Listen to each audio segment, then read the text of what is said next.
ਸਾਡੇ ਨਾਲ ਇਸ ਵੇਲੇ ਜੁੜ ਚੁੱਕੇ ਨੇ ਰੀਅਲ ਸਟੇਟ ਦਾ ਕੋਈ ਸਵਾਲ ਪੀਕੇ ਸਬਰਵਾਲ। ਪੀਕੇ ਜੀ ਤੁਹਾਡਾ ਵਾਈ ਮੀਡੀਆ ਗਰੁੱਪ ਨੂੰ ਰੇਡੀਓ ਵਾਇਰ ਚੈਨਲ ਵਾਈਜ਼ ਬਹੁਤ ਬਹੁਤ ਸਵਾਗਤ ਹੈ sir, welcome. Thank you very much ji and good morning to all our listeners ji. Ji good morning sir. और पहला सर ओपनिंग स्टेटमेंट सुनांगे तो भाजी एक जी नवी खबर बड़ी मैं एक किस्म नाल हिस्ट्री बन गई कि भी BC ने जो इंट्रोड्यूस किया है first of its kind 3 day cooling period must करता मैंडेटरी करता है 3 डे कूलिंग पीरियड कि भाई कोई जी मल्टीपल ऑफर और सारी कंडीशन हटा के जी फर्म ऑफर जाते सी बाद बाहर फस जाता सीगा 3 डेज कूलिंग पीरियड मस्ट करता है और उसके अंदर एक छोटा जो उन्होंने एक चीज और बड़ी चंगी पाती है कि लेकिन अगर वो बैकआउट करेगा 3 डेज के अंदर तो उन्होंने 0.25% परचेज प्राइस का पेनल्टी देनी होगी विच इज ऑलमोस्ट नथिंग। यानी कि अगर 8 लाख का कोई ऑफर लेंदा है पाता है और बैकआउट करता तो उन्होंने 0.25% मतलब लगभग 2000 देने पैणगे। यह बड़ा वेलकम फैक्टर है जी। और हालांकि रियल स्टेट एसोसीएशन ने जोड़ा मैनू अपोज किया है कि दिस इज नॉट गुड, पर परसनली अगर मैं देखा तो मैं इनू ठीक कहांगा। This was a very good news. और प्लस तुसी सुन ही लिया है तुहाडी न्यूज़ आ भी गई है तो वाई मीडिया का मैनू पता है जो RBC का भी हुण जिहड़ा आया है कि हिस्टोरिक करैक्शन की जिहड़ी उम्मीद कर रहे हैं। पहले RBC ने 4% प्लस का क्या सीगा हुण 12 पॉइंट समथिंग माइनस कह रहे हैं with in this year. But नाल भी कह रहे हैं कि भी this will be A correction not a crash क्योंकि वो फर्स्ट जिहड़ा हैगा क्वार्टर 23 तो फिर मार्केट स्ट्रांग होती नजर आ रही कह रहे हैं जी। युद्धवी जी ठीक है तो ਇਹਦੇ ਤੇ ਮੈਂ 1 ਮਿੰਟ ਹੋਰ ਲਵਾਂਗਾ ਫਿਰ ਮੈਂ ਪੰਕਜ ਜੀ ਵੱਲ ਵਧਾਂਗਾ। ਸਰ ਇਹਦੀ RBC ਦੀ ਰਿਪੋਰਟ ਦੀ ਬਹੁਤ ਚਰਚਾ ਹੋ ਰਹੀ ਹੈ ਔਰ RBC ਕਹਿ ਰਿਹਾ ਕਿ ਜਿਸ ਤਰ੍ਹਾਂ 90s ਦੇ ਵਿੱਚ ਐਡਾ ਵੱਡਾ ਹੋਇਆ ਸੀ ਇਹ ਸਾਰਾ ਕੁਝ ਹੋਇਆ ਸੀ। ਸੋ ਇਹਨੂੰ ਜਰਾ ਐਕਸਪਲੇਨ ਕਰੋ ਸਰ ਡਿਟੇਲ ਦੇ ਵਿੱਚ ਕੀ ਕਹਿ ਰਹੀ RBC। ਔਰ ਅੱਛਾ ਇਹ ਤੇ RBC ਦੀ ਰਿਪੋਰਟ ਹੈ ਹੁਣ ਪਿਛਲੇ ਸਾਲ CMHC ਦੀ ਵੀ ਰਿਪੋਰਟ ਆਈ ਸੀਗੀ ਜਿਹੜੀ ਬਾਅਦ ਚ ਪਤਾ ਲੱਗਾ ਵੀ ਉਹ ਸਾਰਾ ਕੁਝ ਜਦੋਂ ਕੋਵਿਡ ਸਟਾਰਟ ਹੋਇਆ ਬੜੀ ਹਾਹਾਕਾਰ ਮਚਾਤੀ ਸੀ ਕਈ ਰਿਪੋਰਟਾਂ ਨੇ, ਪਰ ਕੋਵਿਡ ਦੇ ਵਿੱਚ ਇਸ ਤਰ੍ਹਾਂ ਹੋ ਜਾਣਾ ਮਾਰਕੀਟ ਕੋਲੈਪਸ ਹੋ ਜਾਣੀ ਉਲਟਾ ਹੀ ਹੋ ਗਿਆ ਕੋਵਿਡ ਦੇ ਵਿੱਚ ਮਾਰਕੀਟ ਹੋਰ ਚੜ ਗਈ। ਪਰ ਮੈਂ 2 ਚੀਜ਼ਾਂ ਚਾਹਾਂਗਾ, ਇੱਕ ਤੇ RBC ਦੀ ਰਿਪੋਰਟ ਨੂੰ ਐਕਸਪਲੇਨ ਕਰੋ ਸਰ ਕਿ RBC ਕੀ ਕਹਿ ਰਿਹਾ और फिर ਤੁਹਾਡਾ ਕੀ ਐਨਾਲਿਸਿਸ दोनों चीज़ां चाहूंगा। हाँ देखो जी कोलैप्स की गल वो RBC भी नहीं कर रहा। मैनू उसके बाद बड़े फोन आए, मैनू कल तो बड़े फोन आ रहे हैं, मैं क्लियर करना चाहना। वो कहना जी 42% प्राइस गिर जाएंगे। मैं बड़ा क्लियर कह दिया कि 42% प्राइस नहीं कह रहे सर, बड़ा क्लियर कह रहे हैं सेल ड्रॉप की गल कर रहे हैं और असी उन्होंने प्राइस ड्रॉप करी जा रहे हैं। 13% जो करीब लास्ट टाइम तो सेल ड्रॉप हुई सी 17% होर कह रहे हैं अगले साल तक सेल ड्रॉप हो जाएगी एंड टोटल कह रहे हैं जो पीक सीगा उस तो 42% ड्रॉप कर जाएगी सेल जिन्हों की बड़ा क्लियर उन्होंने कहा सेल सेल सेल इन्हों लोग कह रहे हैं प्राइस प्राइस प्राइस। नंबर 2 वो करैक्शन कह रहे हैं उन्होंने बड़ा क्लियर कहेगा कि दे आर एक्सपेक्टिंग कि 12.4% के करीब प्राइस होर मैक्सिमम गिर सकता हैगा। जिस हिसाब से हालात चल रहे हैं हालात चेंज होने पता नहीं चलता, लेकिन उन्होंने यह भी किया है कि भी जिसका मार्केट स्टेबल इंटरेस्टेड हो जाएगा बाई अक्टूबर। वो अक्टूबर कह रहे हैं असी लास्ट टाइम 7 सितंबर क्या सीगा देखो की होंदा हैगा अगर क्योंकि 7 सितंबर को उन्होंने अगर 0.5 तक बढ़ाया तो हो सकता 0.25 अक्टूबर को फिर बढ़ा दें, अदरवाइज या 0.75 तो ज्यादा उम्मीद सानू नहीं हैगी।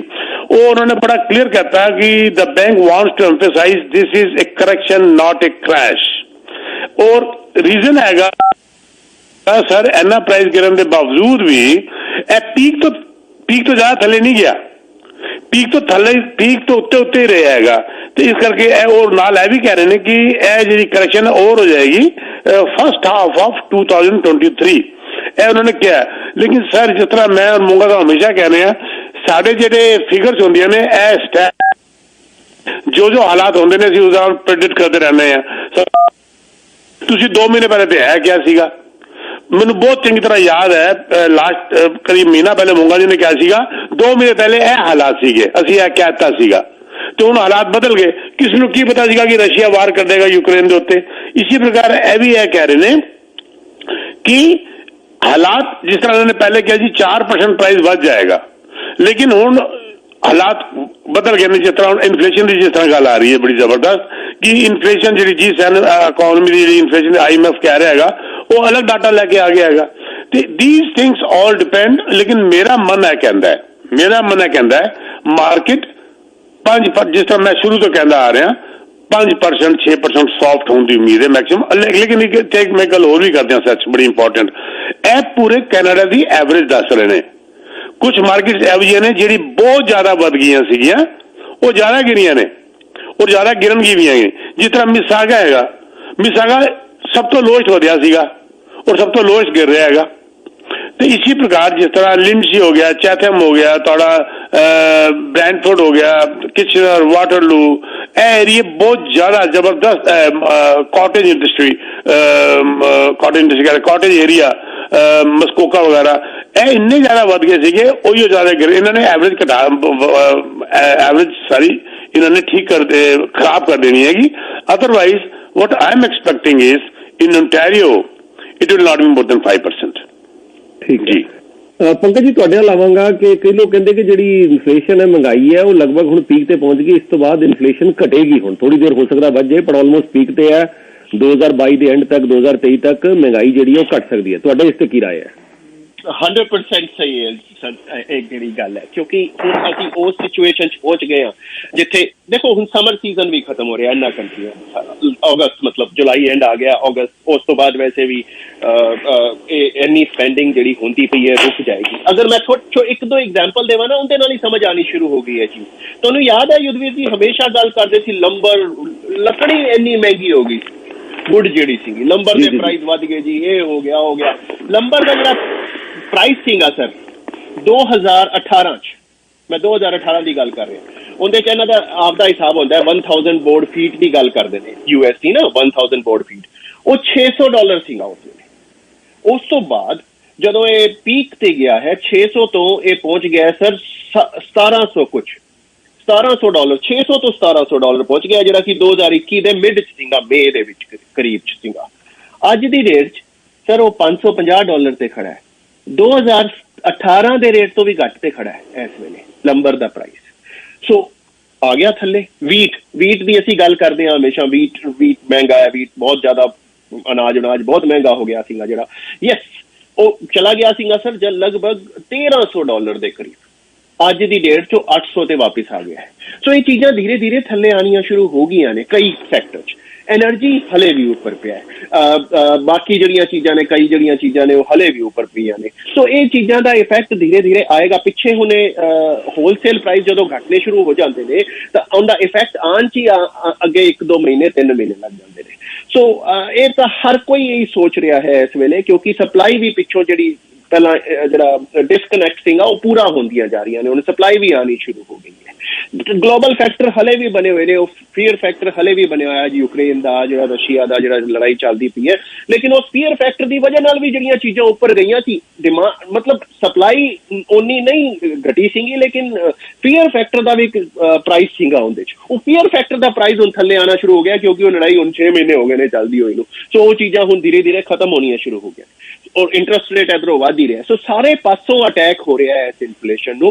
सो यू आर 100% राइट, ये धीरे धीरे थल्ले आनी शुरू हो जाएगी, तुसी इफेक्ट देखना शुरू कर दोगे, लेकिन अगले 1-2 महीने नहीं, उस तो बाद इनका इफेक्ट आना शुरू होगा। और बैंक ऑफ कैनेडा के हिसाब नाल 2023 के एंड तक जाते जाते असीं इन्फ्लेशन फिर तो 3% के करीब लै जाएंगे जी।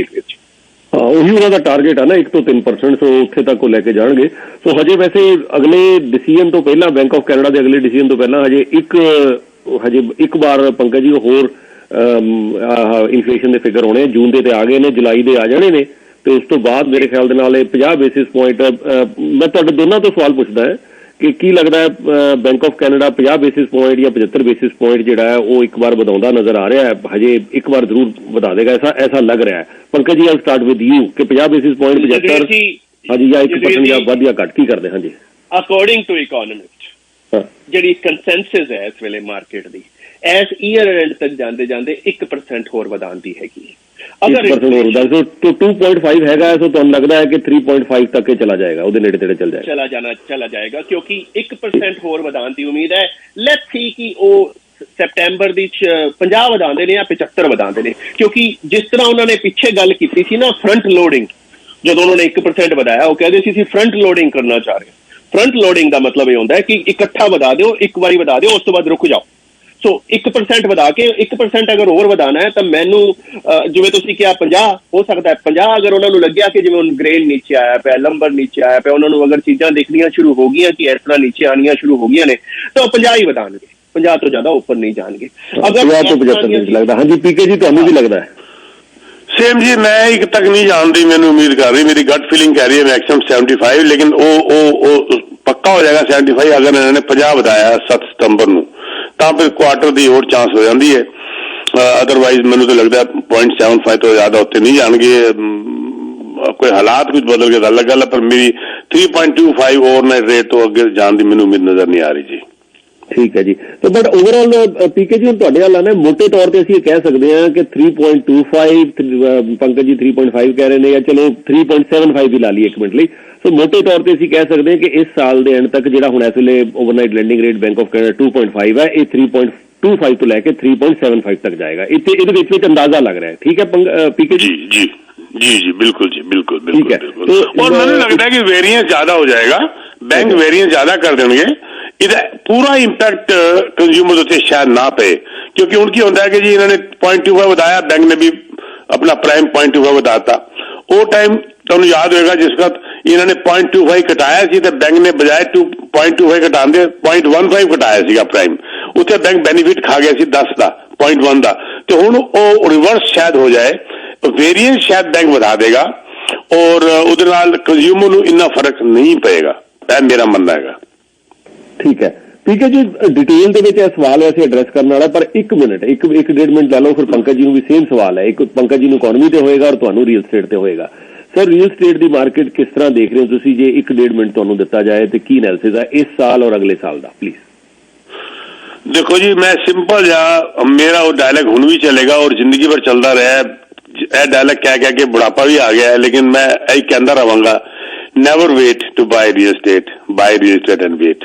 और अगर तुसी अच्छे दिन आएंगे कि वेट करते जा रहे हो, बस अच्छे दिन ते फिर उत्ते जाके आएंगे, सिंपल जी गल है। ते तुसी if you are into real estate never wait, बिल्कुल। If it is a long term thing, अगर शॉर्ट टर्म हैगी तो you are not a real estate buyer, you are a speculator. ਉਹ ਮੈਂ ਆਪਣੀ ਡਿਕਸ਼ਨਰੀ ਤੋਂ ਬਾਹਰ ਕੱਢਤਾ ਹੈਗਾ। Never wait to buy real estate. ਇਹ 2-4-5% ਕੁਝ ਨਹੀਂ ਹੁੰਦਾ when it's a long term. ਆਦਮੀ ਕਹਿੰਦਾ ਜੀ ਮੈਂ ਬੜਾ ਮਹਿੰਗਾ ਮਕਾਨ ਖਰੀਦ ਲਿਆ, ਸਾਲ ਬਾਅਦ ਕਹਿੰਦਾ ਜੀ ਮੈਂ ਬੜੇ ਬਦਲੇ ਟਾਈਮ ਤੇ ਖਰੀਦ ਲਿਆ। ਆਦਮੀ ਕਹਿੰਦਾ ਜੀ ਮੈਂ ਬਹੁਤ ਮਹਿੰਗਾ ਵੇਚਤਾ, ਸਾਲ ਬਾਅਦ ਕਹਿੰਦਾ ਜੀ ਮੈਂ ਕਿਉਂ ਵੇਚਤਾ। ਇਹ ਫਾਰਮੂਲਾ ਚਲੇਗਾ ਹੀ ਚਲੇਗਾ। Never wait. 2-4-5% ਡਾਇਰੀ ਹੋਏ ਨਾ ਲਿਖਿਆ ਹੋਇਆ ਕਿ 26 ਜਨਵਰੀ ਵਾਲੇ ਦਿਨ ਮਕਾਨ ਪ੍ਰਾਈਸ ਗਿਰ ਜਾਣਗੇ ਤੇ ਸਾਰੇ ਵੇਟ ਕਰ ਲੈਣਗੇ। ਉਹ ਕਦਨ ਆਂਦੀ ਆਏਗੀ, ਕਦਨ ਚਲੀ ਜਾਏਗੀ, ਤੁਹਾਨੂੰ ਪਤਾ ਵੀ ਨਹੀਂ ਚੱਲਣਾ। ऐसा लगेगा जिस तरह नींदर अख खुली है, ओ ऐसे हो गया, कल तक कुछ और जी आज कुछ और है, इस तरह होएगा। डोंट वेट एट ऑल, बस मेरी सजेशन है जी। ठीक है। तो पंकज जी एक मिनट तुसी ले लो पंकज जी, और इकोनॉमी ते की लग रहा है ਤੁਹਾਨੂੰ ਇਸ ਸਾਲ और अगले साल? देखो युद्धवीर जी, ਇਹ ਤਾਂ ਮੰਨ ਕੇ ਚੱਲੋ ਕਿ ਅਸੀਂ ਸਲੋ ਡਾਊਨ ਤਾਂ ਆ ਰਿਹਾ ਹੈ, ਕਿਉਂਕਿ ਸਲੋ ਡਾਊਨ ਦੀ ਤਰਫ ਅਸੀਂ ਪ੍ਰਾਈਸ ਇਨ ਕਰ ਚੁੱਕੇ ਹਾਂ because of this interest rate and everything, ਕਿਉਂਕਿ ਚੀਜ਼ਾਂ ਮਹਿੰਗੀਆਂ ਹੋ ਗਈਆਂ ਨੇ। ਔਰ ਇਹ ਸਲੋ ਡਾਊਨ ਦੇ ਨਾਲ ਅਸੀਂ ਇਹ ਦੇਖ ਰਹੇ ਹਾਂ ਕਿ ਹੋ ਸਕਦਾ ਹੈ ਜਿਸ ਤਰ੍ਹਾਂ ਦੀ ਸਿਚੁਏਸ਼ਨ ਦਿਖਦੀ ਪਈ ਹੈ, ਜਾਂ ਤਾਂ ਸੌਫਟ ਲੈਂਡਿੰਗ ਜਾਂ ਦੂਜਾ ਸਿਨੈਰੀਓ ਹੈ ਵੈਰੀ ਸ਼ੈਲੋ ਰਿਸੈਸ਼ਨ। ਅਸੀਂ ਹਾਰਡ ਰਿਸੈਸ਼ਨ ਜਾਂ ਉਸ ਤਰ੍ਹਾਂ ਦੀ ਤੋਂ ਮੇਰੇ ਖਿਆਲ ਹੁਣ ਅਸੀਂ ਪਿੱਛੇ ਨਿਕਲ ਚੁੱਕੇ ਹਾਂ, ਉਸ ਤੋਂ ਅੱਗੇ ਨਿਕਲ ਚੁੱਕੇ ਹਾਂ। ਉਹ ਚੀਜ਼ ਹੁਣ ਸਾਡੇ ਅੱਖਾਂ ਤੋਂ ਅਲੱਗ ਹੋ ਚੁੱਕੀ ਹੈ। ਹੁਣ ਜਿਹੜੇ ਵੀ ਇਕੋਨੋਮਿਸਟ ਨਾਲ ਗੱਲ ਕਰੋ ਤੁਸੀਂ ਉਹ ਕਹਿੰਦਾ ਜਾਂ ਤਾਂ ਅਸੀਂ ਸੌਫਟ ਲੈਂਡਿੰਗ ਦੀ ਤਰਫ ਜਾ ਰਹੇ ਹਾਂ ਜਾਂ ਅਸੀਂ small recession which will be like next year first quarter ਤੋਂ ਅਸੀਂ ਦੇਖਾਂਗੇ ਉਸ ਕੁਆਟਰ ਦੇ ਵਿੱਚ ਅਗਰ ਆਇਆ ਤਾਂ, ਲੇਕਿਨ ਬੜਾ ਹੀ ਸ਼ਾਰਟ ਲਿਵਡ ਹੋਵੇਗਾ ਕਿਉਂਕਿ ਰਿਸੈਸ਼ਨ ਤੋਂ ਬਾਅਦ ਕੀ ਹੁੰਦਾ ਹੈ ਜੀ, ਫਿਰ ਤੋਂ ਥੋੜੇ ਜਿਹੇ ਇੰਟਰਸਟ ਰੇਟ ਥੱਲੇ ਕਰ ਦਿੱਤੇ ਜਾਣਗੇ ਕਿਉਂਕਿ ਉਸ ਚੀਜ਼ਾਂ ਸਾਰੀਆਂ ਸਸਤੀਆਂ ਹੋ ਜਾਂਦੀਆਂ ਨੇ। ਇਨਫਲੇਸ਼ਨ ਬਿਲਕੁਲ ਥੱਲੇ ਗਿਰਨ ਵਾਲੀ ਗੱਲ ਕਰਤੀ ਤੁਸੀਂ ਉਸ ਲਈ, ਲੇਕਿਨ 80 to 90% ਇਕੋਨੋਮਿਸਟ ਕੰਸੈਂਸਸ ਇਹ ਹੈ ਕਿ ਅਸੀਂ ਸੌਫਟ ਲੈਂਡਿੰਗ ਦੀ ਤਰਫ ਚਲੇ ਜਾਵਾਂਗੇ ਔਰ ਇਹ ਇੰਟਰਸਟ ਰੇਟ ਐਸੇ ਤਰ੍ਹਾਂ ਰੱਖਣਗੇ ਸਾਲ ਜਿਹੜਾ ਅੱਗਾ ਚੱਲਦਾ ਪਿਆ। ਔਰ ਅਗਰ ਅਸੀਂ ਰਿਸੈਸ਼ਨ 'ਚ ਗਏ ਨਹੀਂ ਆ ਤਾਂ ਸਾਨੂੰ ਬੇਸਿਕਲੀ ਜ਼ਰੂਰਤ ਹੀ ਨਹੀਂ ਹੈ ਇੰਟਰਸਟ ਰੇਟ ਥੱਲੇ ਲਿਆਉਣ ਦੀ। ਸੋ ਸਟਰੋਂਗ ਰੋਬਸਟ ਜਿਹਨੂੰ ਅਸੀਂ ਕਹਿ ਸਕਦੇ ਹਾਂ ਉਸ ਸਿਚੁਏਸ਼ਨ 'ਚ ਅਸੀਂ ਚੱਲਦੇ ਰਹਾਂਗੇ, ਲੇਕਿਨ ਸਟਾਕ ਮਾਰਕੀਟ ਦੀ ਅਗਰ ਮੈਂ ਗੱਲ ਕਰਾਂ ਤਾਂ ਉਹਦਾ ਸਾਨੂੰ ਜਿਹੜਾ ਲੱਗਦਾ ਹੈ ਕਿ ਯੈਸ ਬਾਟਮ ਆ ਚੁੱਕਿਆ ਹੈ, ਕਿਉਂਕਿ ਬਹੁਤ ਸਾਰੇ ਕੰਪਨੀਆਂ ਦੇ ਸ਼ੇਅਰ ਅਜਿਹੇ ਨੇ ਜਿਹੜੇ ਕਿ ਕੰਪਨੀ ਦੀ ਵੈਲਿਊ ਤੋਂ ਵੀ ਥੱਲੇ ਚਲੇ ਜਾ ਚੁੱਕੇ ਨੇ। ਸੋ ਉਹ ਵੈਲਿਊ ਤੋਂ ਥੱਲੇ ਜਾਣਾ ਇੱਕ ਤਰ੍ਹਾਂ ਦਾ ਸਾਈਨ ਹੁੰਦਾ ਹੈ ਕਿ yes now it's a good buy. So stock market ਹੁਣ ਜਿਹੜੀ ਹੈ ਧੀਰੇ ਧੀਰੇ ਅਗਰ ਤੁਸੀਂ ਨੋਟਿਸ ਕਰੋਗੇ ਪਿਛਲੇ 15-20 ਦਿਨਾਂ 'ਚ 25 ਦਿਨਾਂ 'ਚ ਵੀ ਅਸੀਂ ਲਗਭਗ 4-5% ਵਾਪਿਸ ਆ ਚੁੱਕੇ ਹਾਂ, ਜਿਹੜਾ ਬਿਲਕੁਲ ਜਿਹੜਾ ਪੀਕ ਅਸੀਂ ਥੱਲੇ ਸੀਗੇ। ਸੋ ਆਉਣ ਵਾਲਾ ਜਿਹੜਾ ਟਾਈਮ ਹੈ I think should be okay for stock market, for economy. It will be a slow growth for another 1 year or so. मैं ये कहना चाहूँगा। ठीक है, ठीक है जी, कोई प्रोजेक्ट वगैरह कुछ अनाउंस करो, जल्दी कर दो भाई। इस वक्त तो बहुत हॉट चल रहा है द डिजाइन डिस्ट्रिक्ट हैमिल्टन के अंदर जा चल रहेगा, चंगी सेल हुई है। एम्बलम बिल्डर हैगा 2021 ਦਾ ਬਿਲਡ ਅਵਾਰਡ, 22 ਦਾ ਵੀ ਬਿਲਡ ਅਵਾਰਡ, ਨੈਸ਼ਨਲ ਅਵਾਰਡ ਵੀ 22 ਦਾ ਨੂੰ ਮਿਲਿਆ ਹੈ। ਪ੍ਰੋਜੈਕਟ ਦੇ ਹਿਸਾਬ ਨਾਲ ਚੱਲਨੇ ਆ, ਪ੍ਰੋਜੈਕਟ ਬੜੇ ਨੇ ਲੇਕਿਨ ਅਸੀਂ ਇਸ ਵਕਤ ਇਹ ਡਿਜ਼ਾਈਨ ਡਿਸਟ੍ਰਿਕਟ ਦੇ ਅੰਦਰ best price and best closing 26 and 27 ਹੀ ਮੰਨ ਲਓ। ਐਂਡ ਅਸੀਂ ਕੱਲ ਵੀ ਮੈਂ 2 ਯੂਨਿਟ ਬਿਲਡਰ ਕੋਲ ਕੱਢੇ ਨੇ ਦੇਣ ਵਾਸਤੇ ਆਪਣੀ ਮਰਜ਼ੀ ਦੇ। ਤੇ ਦੇਖੋ ਵੇਚਣ ਨੂੰ ਕੁਝ ਕੋਈ ਵੀ ਵੇਚ ਲੇਗਾ, ਪਰ ਸਵਾਲ ਹੈ ਕਿ ਕਿਹੜਾ ਯੂਨਿਟ किस तरह का समझाना कि यह की फेस कर रहा है, की सामने इसका पर स्क्वायर फीट पै रहा है। मैं ज्यादा डिटेल तो नहीं जाऊंगा, टाइम बड़ा घट है। For design district Hamilton please text me 6472994757 and we come back. 47 299 47 57। Pankaj ji सिर्फ फोन नंबर दे दो 6472851007। थैंक यू वेरी मच जी, उम्मीद करते हैं थोड़ा बाकी का दिन वधिया बीतेगा। Have wonderful day, thank you.